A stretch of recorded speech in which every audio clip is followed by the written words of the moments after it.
Magnet brains. मैं रिया चौहान, आपकी दोस्त और होस्ट फॉर सोशल साइंस, आज आपके लिए लेकर आई हूँ पॉलिटिकल पार्टीज का एनसीईआरटी सोल्यूशन। तो पॉलिटिकल पार्टीज का one shot video, political parties के जो है वो स्मॉल जो वीडियोस हैं, यानी कि टॉपिक वाइज वीडियोस, ये सारी चीज़ें हम कंप्लीट कर चुके हैं। आई होप आप तक पहुंच गए हैं। आज हमको बात करनी है एनसीईआरटी सोल्यूशन की। तो आपका पूरा जो टॉपिक है वो बढ़िया से कवर हो जाएगा। आपको टॉपिक में पढ़ना है तो आप टॉपिक में पढ़ सकते हो, आपको एक साथ पढ़ना है तो एक साथ पढ़ सकते हो, आपको वही टॉपिक वाले को एक साथ पढ़ना है तो उसको भी एक साथ पढ़ सकते हो। वो भी मर्जर वीडियो फुल चैप्टर का आपको वो भी अवेलेबल हो जाएगा। तो एक चैप्टर के 3 वीडियो आपको आराम से मिलेंगे। बढ़िया से देखो और खूब सारा अच्छे से रिवाइज करो। पॉलिटिकल पार्टीज में हमने बहुत सारी चीजें देखी, समझी, हमारे पर्सपेक्टिव बदले, और हमने ये भी देखा था कि किस तरीके से पॉलिटिकल पार्टी जरूरी होती है। क्योंकि जब पॉलिटिकल पार्टीज होती हैं तो हमको जब रियलाइज नहीं होता कि इनकी जरूरत क्या है, तो हम ये सोचते हैं क्या बोले जा रहे हैं रोज सुबह शाम, बस एक ही भच किटकिट, मैं इससे अच्छा हूँ, हमारी पार्टी इससे अच्छी है, हमारा अच्छा है। काम तो सारा कोई करता नहीं है ना। तो हम क्या सोचते हैं जरूरत ही क्या है इनको इतनी पावर देने की, या इन लोगों को, या फिर पॉलिटिकल पार्टीज खड़ी करने की क्या जरूरत है ना। तो हमने ये देखा और ये सीखा चैप्टर में कि जरूरत तो बहुत है भाई, है ना। अब बच्चा पढ़ नहीं रहा है या मार्क्स नहीं ला पा रहा है, इसका मतलब ये नहीं है कि एजुकेशन सिस्टम खराब है ना। तो इसीलिए पॉलिटिकल पार्टी की जरूरत तो बहुत है, बस उसको थोड़ा सा रिफॉर्म करने की जरूरत है, तरीकों को बदलने की जरूरत है, करके हमने अच्छे से पूरा हमारा पॉलिटिकल पार्टीज समझा था, है ना। अब अगर एनसीईआरटी सोल्यूशन की बात करें तो बिल्कुल भी मिस मत करना, बिल्कुल भी एनसीईआरटी सोल्यूशन मिस मत करना। बहुत बहुत बहुत ज़्यादा इंपॉर्टेंट होते हैं, क्योंकि ये जो क्वेश्चंस हैं ना, ये आपके पूरे चैप्टर को कहीं ना कहीं सम अप कर लेते हैं, है ना। आप जब इनके आंसर्स देखोगे या फिर इन्हीं के बारे में आप देखोगे, जब हम क्वेश्चन सॉल्व करते रहेंगे तो आपको लगेगा मोस्ट ऑफ द चैप्टर तो है जो है वो कवर हो ही जाता है। अब बंदा कुछ और पूछ लेगा तो आंसर तो इसमें से हम घुमा फिरा के फिर लिख ही देंगे, है ना। और आंसर राइटिंग की प्रैक्टिस ज़्यादा से ज़्यादा करनी है। जैसे अभी मैं आपको एनसीईआरटी सोल्यूशन करवाऊंगी तो मैं आपको सिखाते भी चलूंगी साथ साथ में कि कैसे आपको आंसर लिखना है, ये वाला पॉइंट क्यों इंक्लूड करना है, कौन सा पॉइंट छोड़ना है ना। ये सारी बातें हम लोग करेंगे। तो ये सारी बातें हमने हर एनसीईआरटी सोल्यूशन के साथ में करी है, और हर एनसीईआरटी सोल्यूशन के साथ में इसलिए करी है ताकि बार बार सुन के आपके दिमाग में चीज़ें बैठ जाए। पहला क्वेश्चन क्या है, करना क्या है, वही बेसिक सा तरीका हमारा। सबसे पहले क्वेश्चन को पढ़ेंगे, उसको हिंदी में ट्रांसलेट करेंगे, फिर आंख बंद करके एनसीईआरटी में ढूंढेंगे कि इसका आंसर हमको कहाँ पे मिलना है। फिर उससे रेलेवेंसी निकालेंगे कि क्वेश्चन जो हमें पूछ रहा है उसका आंसर वहाँ पे है कि नहीं, मिल रहा है कि नहीं, हमको आंख में दिख रहा है कि नहीं। क्योंकि एग्जाम में तो ऐसे ही होता है ना। तो जब एग्जाम में भी हमको उसी तरीके से लिखना है तो क्यों ना हर क्वेश्चन की प्रैक्टिस हम उसी तरीके से करें। ठीक, state the various functions political parties perform in a democracy. Question क्या पूछ रहा है, हिंदी में जब कन्वर्ट करो तो कोशिश ये करो कि हर वर्ड का एग्जैक्ट मतलब निकालो। जैसे अगर क्वेश्चन में लिखा होता है व्हाट डज दिस मीन, या फिर व्हाट डज सत्याग्रह मीन्स, है ना, या एक तरफ लिख दिया व्हाट डज सत्याग्रह मीन्स और एक तरफ लिख दिया कि why did Gandhi ji adopted satyagraha, है ना, ऐसे करके। तो आपको क्या करना है, दोनों का जब आप हिंदी मीनिंग निकाल रहे हो तो आपको पहले वाले में क्या बोलना है कि सत्याग्रह का क्या मतलब है ना, व्हाट को क्या, तो आपके दिमाग में आएगा कि आपको सत्याग्रह का मतलब निकालना है, और आपको अपना मतलब जो है आपको जो समझ में आया है सत्याग्रह से आपको वो लिखना है ना। या फिर एक एग्जैक्ट लाइन भी आप सत्याग्रह की लिख सकते हो। दूसरा क्वेश्चन क्या है, why does Gandhi ji adopted satyagraha, तो आपको गांधी जी का पर्सपेक्टिव लिखना है। समझ में आ रही है बात कि नहीं आ रही है, आपको उसमें गांधी जी का पर्सपेक्टिव डालना पड़ेगा कि गांधी जी ने क्यों सत्याग्रह। तो ऐसे करके जब आप आंसर के अंदर शब्द ढूंढोगे, बढ़िया से निकालोगे, तो आपका आंसर जो है वो एग्जैक्ट आएगा, है ना। नहीं तो घूम फिर के लिखोगे तो फिर आंसर भी घूमा फिरा हुआ आएगा, फिर नंबर भी घूमे फिरे हुए मिलेंगे, है ना। तो पहले क्वेश्चन की हम बात करें क्या क्या लिखना है, अच्छे से आंसर्स के साथ में इनको हम देख लेते हैं। State the various functions political parties perform in a democracy. अब आपको क्या करना है, इसको एग्जैक्ट हिंदी में कन्वर्ट करो। स्टेट द वेरियस फंक्शन, सारे फंक्शंस लिखो। कौन से फंक्शन, जो कि पॉलिटिकल पार्टीज परफॉर्म करती है एक डेमोक्रेसी में। अब यहाँ पर पॉलिटिकल पार्टीज क्या फंक्शन परफॉर्म करती है, ये अपने मन से मत लिख देना कि अपने आसपास अपन जो देखते हैं पॉलिटिकल पार्टीज जो कर रही है ना, तो उसमें क्या आ जाएगा, आपका नेगेटिव पॉइंट भी आ सकता है। आपको क्या करना है, पॉलिटिकल पार्टीज एक डेमोक्रेसी में, किसी भी डेमोक्रेसी में किस तरीके के फंक्शंस प्ले करती है या किसी डेमोक्रेसी में किस तरीके का रोल प्ले करती है, ये आपको लिखना है ना।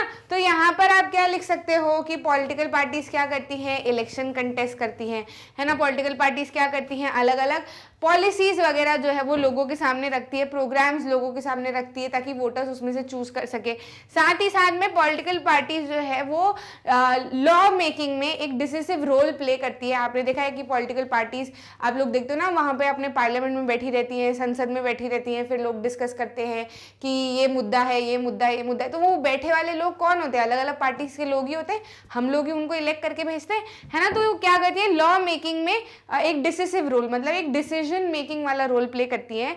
The parties form and run government. अब सारी की सारी पार्टीज गवर्नमेंट फॉर्म नहीं करती, लेकिन हाँ पार्टीज ही, मतलब बेसिकली अगर देखा जाए तो ये पॉइंट हम बिल्कुल लिख सकते हैं, क्योंकि पार्टीज ही गवर्नमेंट रन करती है। जो भी इलेक्ट होके आएगी, है ना, सारी की सारी रन नहीं करेंगी, जो भी इलेक्ट होके आएगी या जो भी बहुमत से जीतेगी वो क्या करेगी, गवर्नमेंट को रन करेगी। Those parties that lose in the elections play the role of opposition.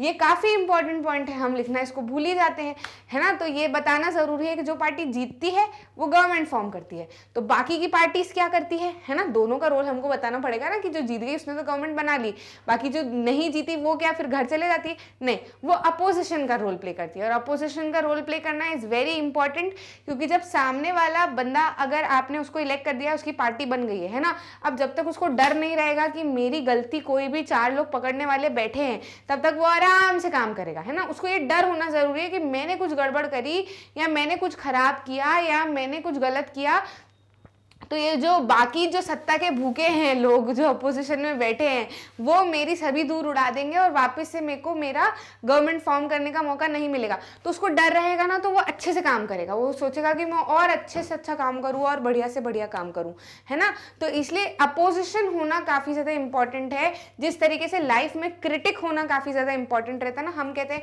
कि हमको तो तारीफें करते जाओ हमारी, हमको तो बड़ा अच्छा लगता है, कोई तो हमारी तारीफ ही नहीं करता, सब लोग बुराई करते हैं।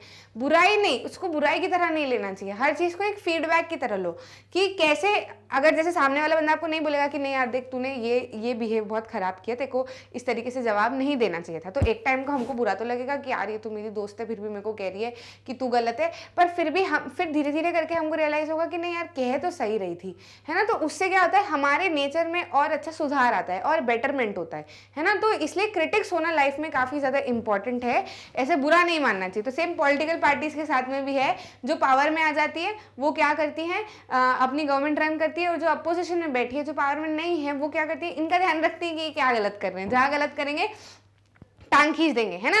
ये अपोजिशन क्या करती है, parties in power by voicing different views and criticising government for its failure और रॉन्ग पॉलिसीज, है ना। तो कभी ये नहीं सोचना कि जब ये पॉलिटिकल पार्टीज है, अपोजिशन वाले उनकी टांग खींच रहे हैं या उनको कुछ गलत बता रहे, तो ये नहीं सोचना कि यार ये लोग क्यों कर रहे थे, फुर्सती है क्या, ऐसे हम लोग बोलते हैं ना कि इतनी क्या फुर्सत है इन लोगों को, तो फुर्सती नहीं है, वो उनका काम है और वो जरूरी भी है। It is very important for betterment of the country. नहीं तो अगर एक बंदा, अगर उसकी गवर्नमेंट फॉर्म हो गई और उसको जब तक उसको अगर डर नहीं है कि मेरी सत्ता गिर जाएगी, तो फिर वो धीरे धीरे करके डेमोक्रेसी से डिक्टेटरशिप भी बनते देर नहीं लगती। समझ में आ गया। Party shape public opinion. Parties क्या करती हैं, पब्लिक का ओपिनियन शेप करती हैं, मतलब पब्लिक का ओपिनियन बनाती है। अब जैसे उन्होंने कोई सा भी मुद्दा उठाया किसके ऊपर काम करना है, तो हम लोग भी सोचेंगे कि अच्छा हाँ ये चीज़ भी हो सकती है, तो हमारा भी ओपिनियन जो है वो चीज़ों को लेके बनेगा, बदलेगा। Parties provide people access to government machinery and welfare schemes implemented by the government. Parties क्या करती हैं, लोगों तक गवर्नमेंट की जो स्कीम्स हैं, गवर्नमेंट की जो पॉलिसीज है, वो लोगों तक पहुंचाती है। क्योंकि गवर्नमेंट की पॉलिसीज और स्कीम्स किसके लिए बनाई जाती है, लोगों के लिए ही। लेकिन अब लोगों का सीधे गवर्नमेंट से तो जुड़ाव नहीं है, जो दिल्ली में बैठी है ना। तो ये पॉलिटिकल पार्टीज क्या करती हैं, जो भी, जैसे कि हमने वोट किसको दिया है, हमने वोट दिया है अपने बंदे को, जो अपने यहाँ से एरिया में से इलेक्ट होके वहां तक पहुंचा है ना। तो हम किसको जानते हैं, हम अपने बंदे को जानते हैं जिसको हमने वोट दिया है। अब ऐसे आप हो, ऐसे बाकी सारे एरियाज के भी अलग अलग लोग हैं, तो सब अपने अपने बंदों को जानते हैं जो इलेक्ट होके वहां तक पहुंचे। तो फिर ये बंदे क्या करेंगे, वहां से पॉलिसीज और ये सारी चीजों को समझेंगे और फिर उसको कोशिश करेंगे कि उनके लोगों तक पहुंचे और लोगों को उसका फायदा मिले। समझ में आई बात। तो ये सारे फंक्शंस आपको लिखने हैं। अब आप बोलोगे कि मैम सारे के सारे फंक्शन ही हमको लिख देने के, इसके अंदर देखो अगर 2 नंबर का क्वेश्चन आया तो 3-4 फंक्शन लिख देना, है ना। अगर 3 नंबर का क्वेश्चन आया तो 6 फंक्शन लिख देना, 5 नंबर का आया तो फिर पूरा लिख देना, ठीक है, पूरा लिख देना। थोड़ा बहुत डिस्क्राइब भी कर सकते हो, तो जैसे अब ये जैसे शेप ओपिनियन, तो इसको थोड़ा सा एग्जांपल देके डिस्क्राइब कर दिया है ना। Decisive role in policy making, इसको थोड़ा सा डिस्क्राइब कर दिया है ना। Parties form and run in government, इसको थोड़ा सा डिस्क्राइब कर दिया, करके आपका 5 नंबर का क्वेश्चन बन जाएगा। समझ में आई बात? कहाँ से लिया ये वाला क्वेश्चन हमने? ये वाला क्वेश्चन लिया हम एनसीईआरटी में जाएंगे, वहाँ पर ही हमको फंक्शंस दिए हुए पॉलिटिकल पार्टीज के पूरे पूरे बड़े बड़े पैराग्राफ बनाए हुए हैं, है ना। तो आप अगर 5 नंबर का आपको करना है तो उन लाइनर्स में जो पैराग्राफ या मतलब उनका बताया हुआ है, तो इन सारे पॉइंट्स को आप थोड़ा थोड़ा डिस्क्राइब कर सकते हो। और अगर सीधे सीधे लाइन लिखनी है तो बोल्ड में आपको ऐसे ऐसे पॉइंट्स पूरे बना के हुए दिए है ना, फंक्शंस के अंदर ही। तो आपकी नजरें at the start of this answer कहाँ पे जानी चाहिए? वो फंक्शंस के ऊपर। कहीं चैप्टर में फंक्शन लिखे थे, कहाँ है मिल गए, है ना। फिर वहां से देखना कि आपको क्या क्या चीजें लिखनी है। क्लियर है? भूल जाओगे तो भी पकड़ लोगे, क्योंकि आंख में एनसीईआरटी छपी होनी चाहिए, मतलब अब इस पॉइंट तक। तो नेक्स्ट क्वेश्चन की बात करें, what are the various challenges faced by political parties? कौन कौन से ऐसे चैलेंजेस हैं जो कि पॉलिटिकल पार्टीज फेस करती है, या फिर क्या ऐसे चैलेंजेस हैं जो पॉलिटिकल पार्टीज फेस करती है? इंग्लिश में पढ़ा, हिंदी में कर लिया। अब ये चैलेंजेस हमको कहाँ पे मिलेंगे? ये चैलेंजेस भी आपको एनसीईआरटी में मिलेंगे, डायरेक्ट हेडिंग दी हुई है आपको, challenges faced by political parties करके, है ना। तो उसके अंदर आपको पूरा का पूरा ऐसे लिखा हुआ है ना, पूरे 2 पेजेस में वो पूरा कवर किया हुआ है। तो उसमें से आप निकाल सकते हो, मेन पॉइंट्स मैंने निकाले हुए हैं और उसके अंदर थोड़ा थोड़ा डिस्क्रिप्शन डाल दिया है, आप उसको चाहो तो और एलैबोरेट कर सकते हो, ठीक है। तो कौन कौन से चैलेंजेस हैं? चैलेंजेस मतलब चुनौतियाँ। अब चुनौतियाँ क्या होती है, चैलेंजेस क्या होते हैं? हमने पढ़ा है चैलेंजेस टू डेमोक्रेसी में कि चुनौतियाँ जो है वो ऐसी प्रॉब्लम्स होती है जिनका सोल्यूशन निकाला जा सकता है, और अगर उनको सॉल्व कर लिया या उन चुनौतियों को पार कर लिया तो बेटरमेंट होता है, प्रोग्रेस होती है ना। तो पॉलिटिकल पार्टीज के चैलेंजेस में ये पॉइंट्स क्यों लिखे हैं? ये इसलिए लिखे हैं क्योंकि ये ऐसी चुनौतियाँ हैं जो कि पॉलिटिकल पार्टीज को खराब कर रही हैं। अगर इनको सॉल्व कर लिया गया, इनको ठीक कर लिया गया, तो पॉलिटिकल पार्टीज और बेटर होके उभर के अच्छी तरीके से आएंगी, है ना। तो कौन कौन से चैलेंजेस है जो फेस करती है जिसकी वजह से वो प्रोग्रेस नहीं कर पाती? तो सबसे पहला है, देखो ऐसे क्वेश्चन में आपको क्या करना है, पहली लाइन जैसे कि व्हाट आर द फंक्शंस, तो फंक्शंस के अंदर पहली लाइन लिख दी, various functions perform by political parties are colon, फिर फंक्शन लिखना शुरू किए। जैसे चैलेंजेस है तो various challenges perform by political parties are colon लगाया और फिर एक एक करके पॉइंट्स लिखना शुरू किए। फिर साथ ही साथ में जब इस तरीके से आपको थोड़ा सा डिस्क्रिप्शन देना होता है ना, तो ऐसे ए करके हेडिंग डाल के लाइन खींच के फिर नीचे वाले में उसका डिस्क्रिप्शन देना, है ना। तो आंसर एकदम टू पॉइंट और प्रॉपर दिखता है। नहीं तो इसी के आगे से अगर लिखना शुरू कर दोगे तो समझ ही नहीं आएगा कि बच्चा कहाँ समझाना चाह रहा है। अब जब टीचर चेक करेगा ना तो उसको दिख जाएगा कि ये वाला पॉइंट, ये वाला पॉइंट और ये वाला पॉइंट लिखा है, money and muscle power, dynastic succession और लेक ऑफ इंटरनल डेमोक्रेसी, है ना। तो टीचर को लगेगा हाँ बंदे को मालूम है, अंदर तो उसने डिस्क्राइब फिर कर ही दिया होगा। तो उनको सामने से क्लियर आंसर दिख जाएगा। जितना आप सोचो कि आप जितना क्लियर आंसर लिख सकते हो, जितनी आसानी से एग्जामिनर को आप क्वेश्चन का आंसर समझा सकते हो, वैसे आंसर लिखने की कोशिश करना, है ना। तो आपका आंसर जो है वो बढ़िया से आएगा। अब जैसे ये वाले जो फंक्शंस है, तो फंक्शंस में तो हमने डायरेक्ट पॉइंट लिखे, पर मान लो इन फंक्शंस को आपको एक्सप्लेन करना है, 5 नंबर का क्वेश्चन है, तो पार्टीज कंटेस्ट इलेक्शन कोलन लगा दिया, फिर इसके नीचे से लिखना शुरू किया कि people are elected by the parties are candidates of the parties are elected by the people, है ना। ऐसे करके आप पूरा लिख सकते हो ऐसे पॉइंट्स के अंदर, ठीक है। क्लियर है कि नहीं है? तो यहाँ से शुरू करें। लैक ऑफ इंटरनल डेमोक्रेसी, सबसे पहला चैलेंज तो यही है कि विद इन पार्टीज डेमोक्रेसी नहीं है। विद इन पार्टीज डेमोक्रेसी नहीं है, कुछ तो भी काम चला रहता है। There is a tendency in political parties towards the concentration of power in one or few leaders at the top. Democracy कहीं पर भी होना मतलब क्या होता है? सबको इक्वल राइट्स देना, सबको इक्वल बेसिस पे ट्रीट करना, है ना, सबको इक्वल अपॉर्चुनिटीज देना, सबको अपने अपने हक देना। लेकिन पॉलिटिकल पार्टीज के इंटरनली अगर हम देखें, विद इन पॉलिटिकल पार्टीज थोड़ा सा झांक के देखें तो इंटरनल डेमोक्रेसी है ही नहीं। पावर जो है वो कुछ चुनिंदा लोगों के हाथ में ही है और फिर वही सारे डिसीजन लेते हैं। और इसकी वजह से क्या होता है, जो बाकी वाले डिजर्विंग कैंडिडेट्स है वो आगे उभर के नहीं आ पाते हैं। तो फिर जाहिर सी बात है, जब वो डिजर्विंग कैंडिडेट्स ही आगे उभर के नहीं आ पाएंगे तो फिर पॉलिटिकल पार्टीज कैसे अच्छे से काम करेंगी। और अगर पॉलिटिकल पार्टीज अच्छे से काम नहीं करेंगी तो गवर्नमेंट भी अच्छे से काम नहीं करेंगी, क्योंकि ये पॉलिटिकल पार्टीज ही गवर्नमेंट फॉर्म करती हैं। समझ में आई बात? डायनेस्टिक सक्सेशन जो है वो इसी तरीके का एक पॉइंट है कि एक तो पहली चीज़ तो ये कि कुछ चुनिंदा लोगों के हाथ में रहती है, फिर इसी से एक दूसरा चैलेंज बन के आता है कि जब वो चुनिंदा लोगों के हाथ में रहती है ना, तो वो लोग सोचते हैं कि हमारे जो क्लोज फ्रेंड्स हैं या क्लोज पीपल है वो लोग भी साथ साथ में काम करें, है ना। तो वो क्या करते हैं, कुछ जो पोजीशंस रहती हैं, मेन पोजीशंस रहती है, वो उसको अपनी फैमिली मेंबर्स द्वारा, अपने क्लोज किथन किन्स के द्वारा एक्वायर करवा लेते हैं। डायनेस्टिक सक्सेशन, डायनेस्टिक मतलब डायनेस्टी क्या होता है, एक पूरा का पूरा, जैसे आपकी जनरेशन है ना, आपके दादा पापा, आप, फिर आपके बच्चे, ऐसे करके, ये क्या है, पूरी डायनेस्टिक है। और सक्सेशन मतलब आगे बढ़ते जाना। तो जैसे कि मेरे दादाजी मान लो कि पावर में थे, अब उनके बाद में मेरे पापा पावर में आ जाएंगे, मेरे पापा के बाद में मेरा भाई पावर में आ जाएगा, भाई के बाद में उसके बच्चे पावर में आ जाएंगे, ऐसे करके। तो ये क्या है, डायनेस्टिक सक्सेशन। और ऐसा भी नहीं कि बाद में ही, जैसे जब दादाजी काम करते थे साथ साथ में पापा को भी कुछ कुछ पोजीशन दे दी थी, पापा काम करते थे तो भैया को भी कुछ कुछ पोजीशन दे दी थी, ऐसे करके, है ना। मतलब ऐसा रियल में नहीं हुआ है, पर मैं एग्जाम्पल के लिए बता रही हूँ, ठीक है। In many parties the top position are always controlled by members of one family, blocking entry of addressing of deserving candidates, है ना। तो कुछ फैमिली मेंबर्स ही ब्लॉक कर लेती हैं और फिर उसकी वजह से बाकी के जो डिजर्विंग कैंडिडेट्स हैं वो आगे नहीं आ पाते हैं। मनी एंड मसल पावर बहुत ज़्यादा देखने को मिलता है। रिच पीपल जो है, पैसे वाले लोग जो है, rich people and companies who give fund to parties tend to have influence on the policies and decision of the party, क्योंकि जब भी पॉलिटिकल पार्टीज को इलेक्शन लड़ना है या कुछ काम करना है तो उनको पैसों की ज़रूरत पड़ती है। तो ये लोग क्या करते हैं, रिच लोगों के साथ में बिठा के, चिट्यूरिंग बिठा के उनसे खूब सारा पैसा ले लेते हैं। अब जब आपने किसी से पैसा लिया हुआ है, कुछ भी लो, पैसा मत लो किसी से, है ना। तो अगर आपने पैसा लिया हुआ है तो फिर वो सामने वाला तो अपने हक जताएगा, वो तो सारे डिसीजन में इंपॉर्टेंट रोल प्ले करेगा, उसकी बात तो आपको माननी पड़ेगी, ठीक है। क्लियर है कि नहीं। तो ये बेसिकली 3 चैलेंज आपको देखने को मिलेंगे और ये 3 चैलेंज आप अच्छे से लिख सकते हो। कैसे लिखना है समझ में आ गया। नेक्स्ट क्वेश्चन की बात करते हैं। Suggest some reforms to strengthen party so that they perform their functions well.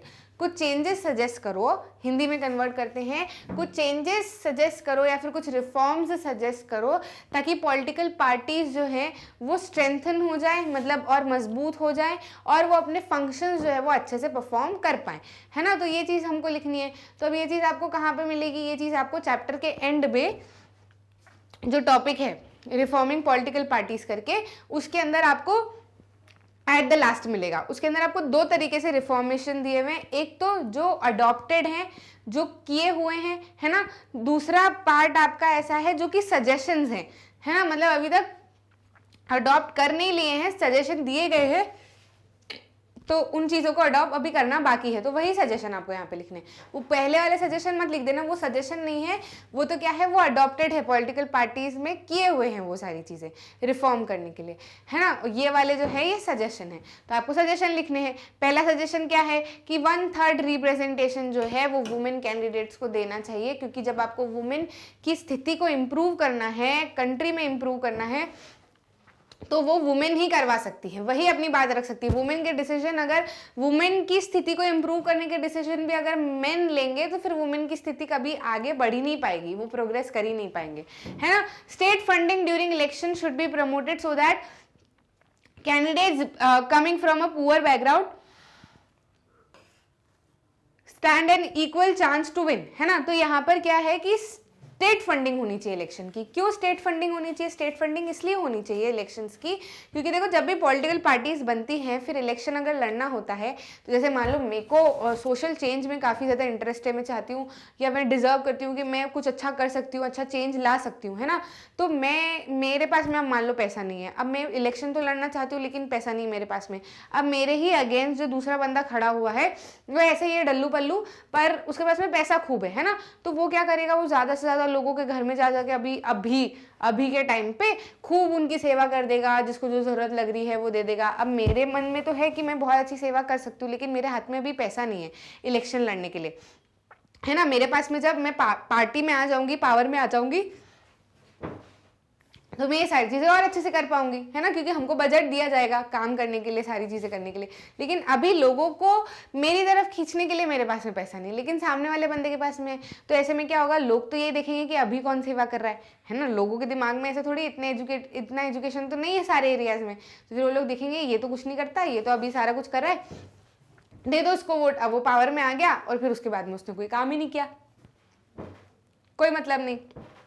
ठीक है, इसलिए क्या है, स्टेट फंडिंग होनी चाहिए, यानी कि सरकार के द्वारा फंडिंग होनी चाहिए कि इतने में जो है वो इलेक्शन हमको लड़ना है और इतने में आपका इतना इतना बजट है, ये आप इससे क्या कर सकते हो, इलेक्शन लड़ सकते हो। तो हर कोई जो अपनी जिस भी भाव से काम करना चाहता है वो काम कर पाएगा और ऐसे अनडिजर्विंग लोग इस तरीके से आगे नहीं बढ़ेंगे, डिजर्विंग लोगों को मौका मिलेगा।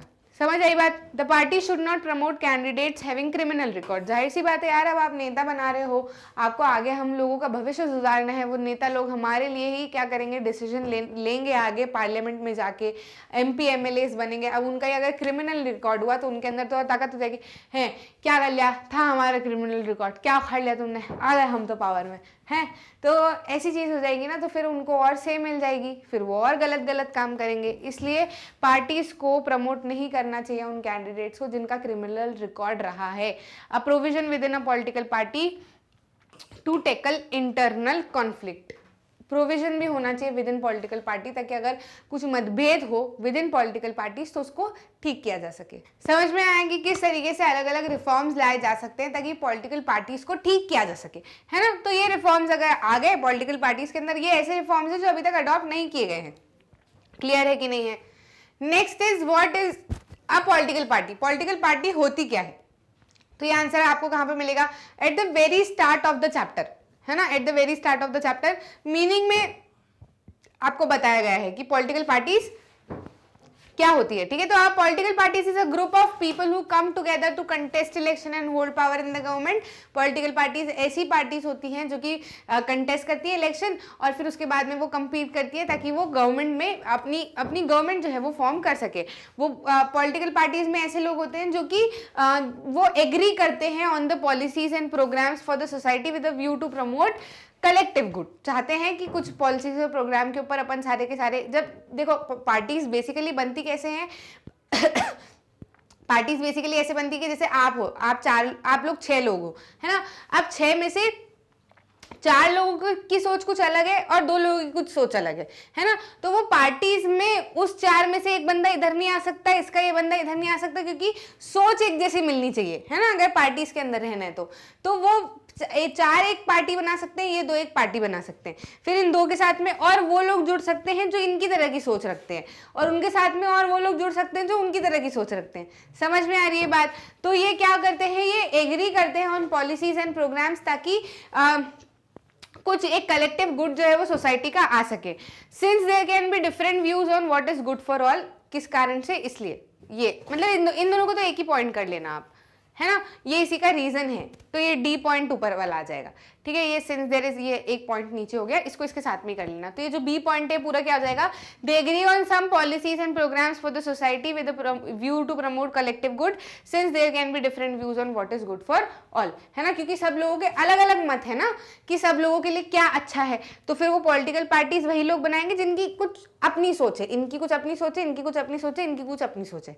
ठीक है, parties try to persuade people why their policies are better than others. Parties फिर क्या करती हैं, जब सब कुछ हो गया, सब कुछ डिसाइड हो गया, उसके बाद में वो कोशिश ये करती हैं कि लोगों को भी समझाए कि वो पार्टी दूसरों से क्यों बेहतर है ना। तो फिर वो परसुएट करती है, वो अपनी तरफ अट्रैक्ट करने की कोशिश करती हैं। समझ में आ रही बात? They seek to implement their policies by winning popular support through election. जब फिर सबसे नमस्ते नमस्ते हम आपके लिए करेंगे, हाँ हम आपके लिए करेंगे, ऐसे परसुएट कर लिया, फिर उसके बाद में वो फिर डिपेंड करता है कि सामने वाला बंदा कितना परसुएट हुआ है ना। फिर वो वोटिंग करेंगे, इलेक्शन होंगे और फिर उसके बाद में देखेंगे कि कौन जीतता है। पॉलिटिकल पार्टीज हैज 3 कंपोनेंट, ये भी लिखना जरूरी है पॉलिटिकल पार्टीज के अंदर कि what is a political party, तो आपको उसके कंपोनेंट भी लिख दो आप उसके अंदर, है ना। तो बेसिकली इट हैज 3 कंपोनेंट, एक तो लीडर, फॉलोअर और उसके बाद में द एक्टिव मेंबर, जो मेन मेंबर्स होते हैं काम करने वाले, वो क्या होते हैं, पॉलिटिकल पार्टीज का एक इंपॉर्टेंट पार्ट है ना। तो ये सारी चीजें आप इसके अंदर लिख सकते हो, what is a political party, कोई दिक्कत ही नहीं। जितने पॉइंट्स याद रह जाए इतने लिख देना, कोशिश तो ये करना कि सारे पॉइंट्स याद रहे, है ना। What are the characteristics of a political parties, अब ये बताना है कि पॉलिटिकल पार्टीज के कैरेक्टरिस्टिक क्या है।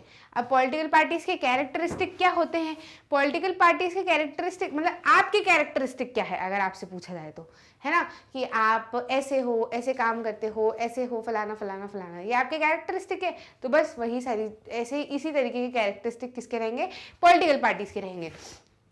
बेसिकली मतलब एक मतलब जैसे ही आप इसके अंदर बता सकते हो कैरेक्टरिस्टिक के अंदर, है ना। तो political parties is a group of people जो कि साथ में आते हैं और फिर इलेक्शन को क्या करते हैं, कंटेस्ट करते हैं और पावर बनाते हैं गवर्नमेंट में। जैसे what is a political parties या what are the characteristic of political parties, इनका आंसर ऑलमोस्ट सेम ही रहेगा, है ना, क्योंकि what is a political party मतलब पॉलिटिकल पार्टी है क्या, ये लिख दिया आपने इसके अंदर। अब what is a characteristic of political party, तो उसके अंदर भी तो ये बताना पड़ेगा ना कि पॉलिटिकल पार्टी है क्या, है ना। Once they are in power they enact laws and start programmes to promote wellbeing of all citizens, थोड़ा सा घुमा के लिख दो मतलब वही निकलना है ना। जब पावर में आ गए हैं तो फिर वो लोग कुछ मतों के ऊपर हाँ करेंगे और उसके बाद में सोचेंगे कि लोगों के लिए लोगों के अच्छे के लिए क्या काम किया जा सकता है।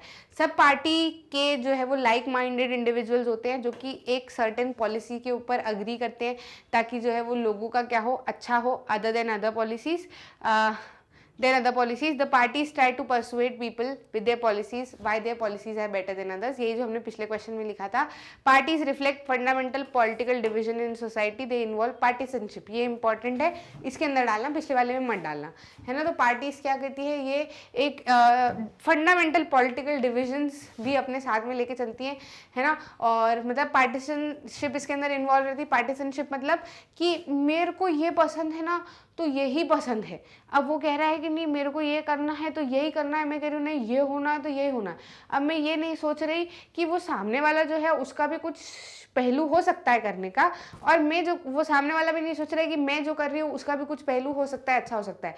अभी हम किसके ऊपर भिड़े हुए हैं कि मैं जो कह रही हूँ वो हो, है ना, समझ में आ रही है बात। और ऐसे में क्या होता है, जो इशू है जिसके ऊपर हम अपनी अपनी राय रख रहे हैं, वो इशू का तो बंटा ढार हो जाता है और इसी में लग जाते हैं कि हम जो कह रहे हैं वो सही है, ये कहता है हम जो कह रहे हैं वो सही है, और हमने जो प्लान बनाया वो इम्प्लीमेंट होना चाहिए, कह रहा है हमने जो प्लान बनाया वो इम्प्लीमेंट होना चाहिए। तो ऐसे पार्टीशनशिप देखने को मिलती है कि भैया इशू तो पता नहीं कहाँ ही चले जाता है, जो मुद्दा है वो तो पता नहीं कहाँ ही चले जाते हैं, इसी के ऊपर लग जाते हैं कि हमारा जो सॉल्यूशन है वो बेहतर है ना। तो ये पार्टीशनशिप इसमें देखने को मिलता है। अब पॉलिटिकल पार्टी हैज 3 कंपोनेंट, इसमें भी लिखना जरूरी है क्योंकि it is also characteristic of a political party कि उसके अंदर लीडर होता है, एक्टिव मेंबर्स होते हैं और फॉलोअर्स होते हैं। क्लियर है कि नहीं, है ना। तो ऐसे आप अपना ये वाला आंसर भी लिख सकते हो। नेक्स्ट क्या है, a group of people who come together to contest election and hold power in the government is called a political party. 3 question में से तो हम यही करते आ रहे हैं, है ना। तो ये क्या है, ऐसे ग्रुप ऑफ पीपल जो कि साथ में इकट्ठे होते हैं, फिर उसके बाद में इलेक्शन कंटेस्ट करते हैं और फिर गवर्नमेंट में पावर अपनी गेन करते हैं, वो क्या कहलाती है, पॉलिटिकल पार्टीज कहलाती है। अब यहाँ पे क्वेश्चन आपको दिया हुआ है कि मैच द कॉलम है ना। तो अब ये करना क्यों ज़रूरी है, इस चीज़ का अपने को ध्यान रखना है क्योंकि मैच द कॉलम अगर लर्न हो जाते हैं हमको, ये थोड़े से दिमाग में रह जाते हैं, तो फिर हम क्या कर सकते हैं, आगे भी जो आप जब शॉर्ट आंसर लिखोगे या फिर कहा जाए तो लॉन्ग आंसर लिखोगे तो उसके अंदर ये पॉइंट्स भूलोगे नहीं, है ना। अगर आपको बीजेपी के बारे में लिखना है तो आपको याद रहेगा, आपको कांग्रेस के बारे में लिखना है तो आपको याद रहेगा। क्लियर है कि नहीं, है ना। तो इसको करते हैं अपन, मैच द कॉलम करते हैं। बचपन में करते थे ना ऐसे लाइन खींचे करें, लाइन खींचे करते हैं, फिर आंसर्स मिला लेंगे, है ना। तो कांग्रेस पार्टी के अंदर क्या आएगा, कांग्रेस पार्टी किससे मिलेगी, स्टेट पार्टी नहीं, लेफ्ट फ्रंट, यूपीए, है ना, यूनाइटेड प्रोग्रेस अलायंस, यही होती है ना कांग्रेस पार्टी में, तो हमने यही पढ़ा था, है ना। तो पहला तो ये हो गया। दूसरा क्या है, भारतीय जनता पार्टी, तो भारतीय जनता पार्टी किससे, एनडीए, है ना, ये तो हमने सुना है बहुत सारा न्यूज़ चैनल में रजत शर्मा के साथ, है ना। एनडीए नेशनल डेमोक्रेटिक अलायंस, फिर कम्युनिस्ट पार्टी ऑफ इंडिया और तेलुगु देशम पार्टी, तो क्या है, स्टेट पार्टी। अब आखिरी में हम क्या करते हैं, हमको जिसका पता नहीं होता है हम सोचते हैं सारे के सारे टिक कर दो, जो बचेगा वो किसका होगा, इसी का होगा। तो आप ऐसे भी कर सकते हो। बाकी आपको पता होगा कम्युनिस्ट पार्टी ऑफ इंडिया जो मार्क्सिस्ट है वो तो लेफ्ट फ्रंट है ना। तो ये क्या हो गया, ये दिख रहे हैं हमको, तो हम मैच कर लेते हैं। पहला क्या है, सी हमको दिख रहा है, दूसरा क्या है, पहला सी, फिर ए, फिर क्या है बी, नहीं फिर क्या है, ये किससे जुड़ा है, डी से, डी और फिर बी, है ना, ये है ना। ठीक है, CADB देखते हैं अब ऑप्शन में कौन सा है। CADB कहाँ पे दिख रहा है, CABD नहीं, CAAB, CADB ये रहा, है ना, तो ये रहा हमारा आंसर। ठीक है, कर लिया है ना, मजा आया मैथ के कॉलम में। चलो आगे बढ़ते हैं। Who among the following is the founder of Bahujan Samaj party? अब देखो ये वाले आपको इसलिए फायदेमंद रहेंगे क्योंकि मैंने वन शॉट रिवीजन में भी और टॉपिक वाइज वीडियोस में भी जो नेशनल पार्टी समझाई थी आपको, तो उसके अंदर समझाने के जो बैकग्राउंड है हमने वो उन्हीं का रखा था जो उनके लोग हैं, है ना, या फिर कहीं सिंबल का रखा था हमने ताकि आपके दिमाग में रह जाए, है ना। तो यहाँ पर आपको याद होगा बहुजन समाज पार्टी जो है जिसके अंदर मैंने लंबी लंबी नाक की बात भी की थी, तो उसके अंदर आपको फोटो याद होगी, एक तो मायावती जी थी और उनके साथ में एक और पर्सन थे, तो वो पर्सन कौन थे, काशीराम, है ना, मैंने तब भी आपको बताया था।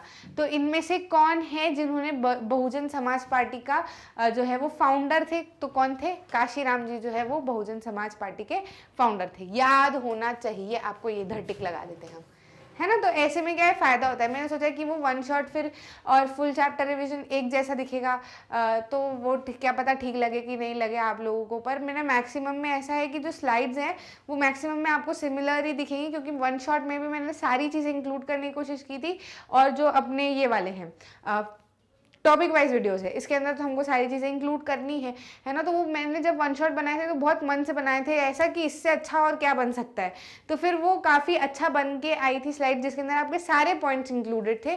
तो फिर हमने जो अपने जो चैप्टर्स हैं उसके अंदर टॉपिक वाइज वीडियोज़ है उसके अंदर भी सिमिलर स्लाइड्स ही रखी, क्योंकि मेन मोटिव आपका ये है कि आपका आंसर बनना चाहिए, है ना। तो दोनों जब 2 बार आप एक ही जैसे वीडियोस देखोगे ना और चीज़ों को अच्छे समझने की कोशिश करोगे, हालांकि डिटेल्ड आपको दोनों में मिलेगा, तो और अच्छे से चीज़ें जो है वो क्लियर हो जाएंगी। समझ में आ रही बात। तो काशीराम कौन हो गए, इधर वाले हो गए। नेक्स्ट क्वेश्चन क्या है, what is the guiding philosophy of the Bharatiya Janata party? तो भारतीय जनता पार्टी में हमने एक शब्द पढ़ा था ये इंटीग्रल ह्यूमैनिज्म, है ना, याद आ रहा है कि नहीं आ रहा है। उसी के अंदर हमने देखा था कि इंटीग्रल ह्यूमैनिज्म के ऊपर जो है वो भारतीय जनता पार्टी काम करती है। इंटीग्रल ह्यूमैनिज्म या फिर ऐसे ह्यूमैनिज्म का मतलब अगर देखें तो मटेरियल ह्यूमन को एज अ मटेरियल नहीं समझना, उनकी राइट्स को समझना, उनके सेंसिबलनेस को समझना, उनकी सेंसिटिविटीज़ को समझना, उनको क्या परेशानी है उनको समझना, है ना, कि एक सारे के सारे जो है वो राष्ट्रवाद या फिर एक राष्ट्र बनकर रहे, ऐसी जो है वो किसकी फिलॉसफी है, भारतीय जनता पार्टी की। तो ये बहुजन की नहीं है, रिवॉल्यूशनरी नहीं, ये है, ठीक है। इंटीग्रल ह्यूमैनिज्म जो है वो किसकी है, भारतीय जनता पार्टी की फिलोसफी है, गाइडिंग फिलोसफी है। ये हम देख के आए थे, पढ़ के आए थे, तब भी आपको बताया था। Consider the following statement on parties, ये स्टेटमेंट कंसिडर करना है, फिर बताना है कि इनमें से कौन सी करेक्ट है। तो ये करेक्ट अच्छे से ध्यान में रख लेना, कहीं कहीं इनकरेक्ट लिखा आता है तो भी हम करेक्ट टिक करके आ जाते हैं, है ना, पहले से ही ध्यान रख लेना, कॉपी में बड़े अक्षरों से लिख लेना कि इनकरेक्ट बताना है या करेक्ट बताना है, तो ध्यान रहता है, नहीं तो ऐसे ही करेक्ट इनकरेक्ट में नंबर चले जाते हैं हमारे। ठीक है, तो पहला पॉइंट क्या है, political parties do not enjoy much trust among people. हाँ ये बात तो है, ज़्यादा नहीं ट्रस्ट इन्जॉय नहीं करती, भरोसा नहीं होता हम लोग को इन पे, हमको वोटिंग देनी होती है तो देना है, वो काम करना है तो हम कर रहे होते हैं।